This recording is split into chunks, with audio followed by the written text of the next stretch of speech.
আজকে তুই শেষ রাজা। আমার পিছন শেষ হয়ে গেল। কি হলো রাজা সাহেব? কিছু গুন্ডা আমাকে স্বপ্নে জানে মেরে দিয়েছে। এত যদি জানের মায়া থাকে তাহলে অমর হয়ে যান। কিভাবে?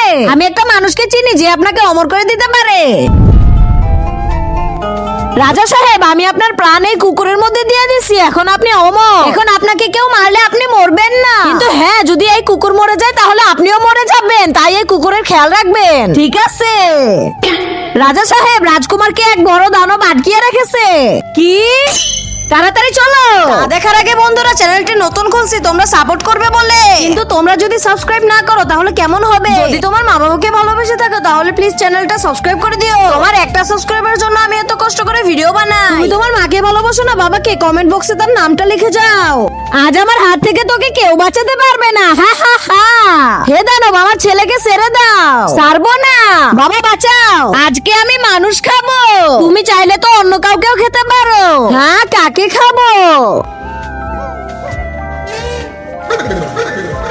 আরে না, আমাকে খেও না বাবা। হ্যাঁ, কুকুর মরে গেছে, তার মানে তো রাজা সাহেব শেষ।